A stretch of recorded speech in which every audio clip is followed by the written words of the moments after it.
Selamlar Oğlak ve yükselen burcu Oğlak olan dostlar. Mayıs ayı burç yorumlarına hoş geldiniz. Güzel bir ay diliyorum. Öncelikle lütfen yükselen burcunuzu, sonra öz güneş burcunuzu, daha sonra da eğer biliyorsanız ay burcunuzu takip ediniz. Yükselenden başlayarak bu sırayla olsun ya da Oğlak burcunda çok fazla yerleşiminiz varsa yine mutlaka Oğlak burcu yayınlarını takip edin. Evet sevgili Oğlaklar, önemli bir ay, tıpkı Nisan gibi. Çünkü bir tutulma ayı. Bu ay hemen 5 Mayıs'ta Akrep burcunda bir ay tutulması ve dolunay yaşayacağız.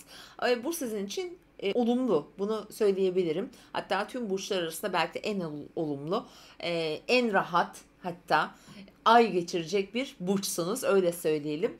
5 Mayıs'ta şimdi 2 yıllık bir döngüyü tamamlayan bir tutulma, uzun vadede 18 yıllık bir tutulma. Şimdi bu tutulma son 2 yıldır aslında sosyal çevrenizde olan ilişkiler, aşk ilişkileri vesaire gibi alanlarınızı ilgilendiriyor. Ama öncelikle tabii ki sosyal çevreniz. Burada bir tutulma hayatınızda önemli rol oynayan insanlar, arkadaş topluluklar, ekipler, grup çalışmaları, ekip çalışmaları gibi alanda meydana gelecek. Aynı zamanda şansı da getirecektir. Fırsatlar da getirecektir bakın. Zaman zaman krizleri de büyütebilir. Burada bir yol ayrımı getirebilir mesela hayatınıza. Hani birileriyle yolunuzu ayırmak anlamında söylüyorum. Ama diğer yandan baktığımızda etkileri dediğim gibi hem Mayıs ayına yayılacak hem önümüzdeki 6 aya yayılacağı için bunlar dönemsel olarak tekrar böyle bir güncellenebilir açıkçası. Evet, devam eden günlere bakıyoruz. Bakın, Merkür Boğa burcunda retro başlıyoruz bu aya. Şimdi Merkür retrosu da ilişkiler evinizden geçiyor, çocuklar evinizden geçiyor, finansla ilgili, para piyasayla ilgili alandan geçiyor. Bakın, burada bazı krizler getirebilir. Özellikle 16 Mayıs'a kadar buna dikkat edin lütfen. Yanlış yatırımlar, yanlış adımlar atabilir. Yatırımlara, finansla ilgili konulara biraz daha özen göstermek gerekiyor. Çünkü aynı zamanda hem Venüs Neptün karesi var ilk günlerde Mayıs'ın, aynı zamanda daha sonra Mayıs'ın ikinci yarısından sonra Plüton, Jüpiter, Mars karesi aktifleşecek. Bu sizin özellikle bu alanınızı güçlü etkiliyor. Hem sosyal çevreniz, hem yatırımlarınız, para alışverişleriniz özellikle etki alabilir. İlişkileri de buna katabiliriz. Özel ilişkilerinizde para ticaret, yani para transferleri, borç alma, verme, yardım etme vesaire. Bunlar verdiğini almakta zorluk çekebilirsiniz. Burada bir değişim ve dönüşüm, çünkü para evinizden bir Plüto geçiyor artık. Burada yatırımlar kişinin hayatını, kazançlarını, aslında gelir kaynaklarını farklı yönde çalıştıracak bir evreyi başlattı. Tabii doğum haritası nasıl etki alıyor bilmiyoruz ama eğer ilk derecelerdeyse burası zorlanabilir açıkçası. Bu Mayıs'ın ikinci yarısından sonra. Şimdi gelelim, başa dönüyoruz. 7 Mayıs, evet. Artık Venüs sevgi gezegeni Yengeç burcuna geçiyor. Tam karşıt burcunuza, bakın. İlişkilerinizle için çok önemli bir fırsat. Güzel bir dönem, güzel bir evre.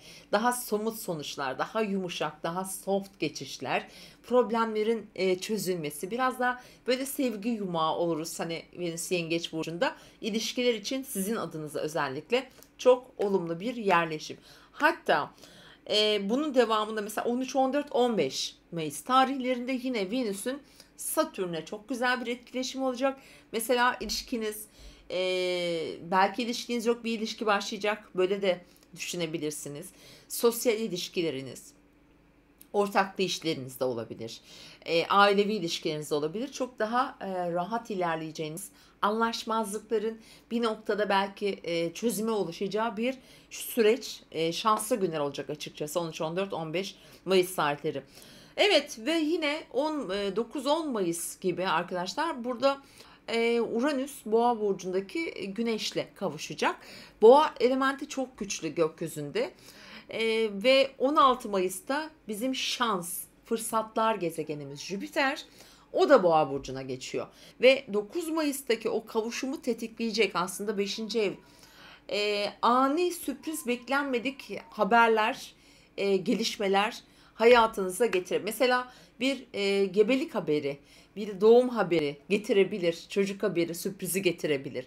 Onun yanı sıra hayatınızda kendinizi keşfetmeniz için bir şeyler, farkındalıklar oluşturabilirsiniz.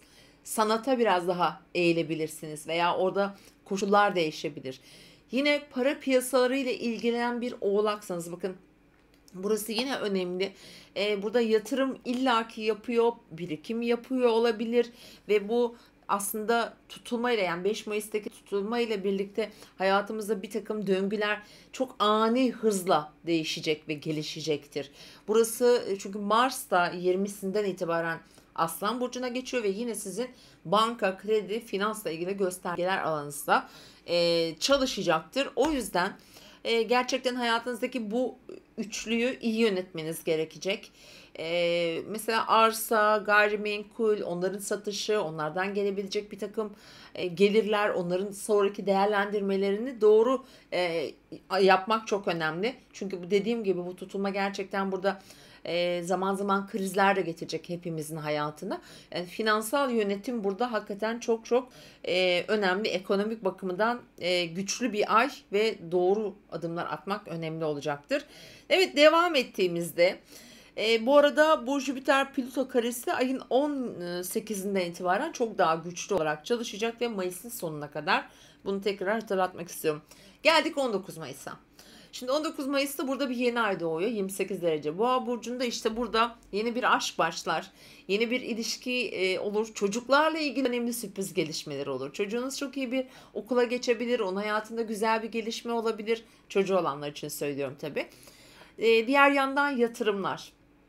Parasal konularda bakın, eğer önemli girişimler, adımlar atacaksanız eğer, öncelikle şunu bilmelisiniz: 16 Mayıs ve sonrasını kullanın. Çünkü hani o Merkür Retrosu bitsin geçsin ve aynı zamanda Güneş'in Uranüs'te kavuşumu böyle çarpıcı sonuçlar, çünkü sarsıcı etkiler getirecektir dünya gündemine. O yüzden bilhassa da yine yapmadınız diyelim ki 19 Mayıs'tan sonra yeni ay doğacak ve 21 Mayıs sonrasında buraları daha iyi değerlendirebilir, daha doğru bakış açısıyla görebilirsiniz ki 21 Mayıs'ı, çünkü Güneş artık ikizlere geçecek. Sizin tüm odağınız işiniz olacak. İşe kenetleneceksiniz, orayı kanalizesiniz. Aynı zamanda sağlığınıza, günlük rutinlerinize, beslenmenize, evcil hayvanlarınıza, yani o kadar yoğun bir süreç başlıyor ki size 21 Mayıs'tan itibaren 21 Haziran'a kadar. Gerçekten çok yorulacaksınız ama mutlu bir yorgunluk olacak bu. Bunu söyleyebilirim.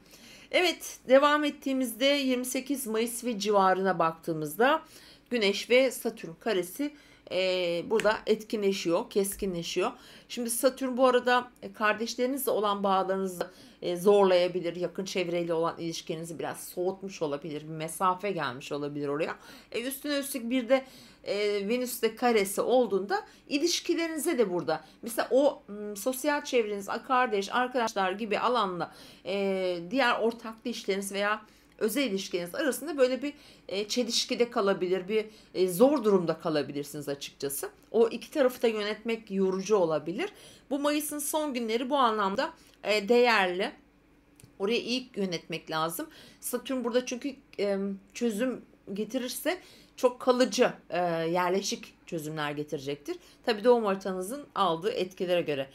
Evet, Mayıs'ın artık son günden itibaren ise Jüpiter Boğa burcundaki kuzey düğümüne kavuşuyor. Bu da çok önemli bir haber. Aslında şanslı bir ayda olduğunuzu söyleyebilirim. Özellikle bu Jüpiter'in 16'sından sonra bu alana geçmesi. Çünkü toprak elementine geçiyor. Siz de bir toprak elementi burçsunuz ve yıl sonuna kadar hayatınıza çok güzel deneyimler katacaktır, fırsatlar getirecektir.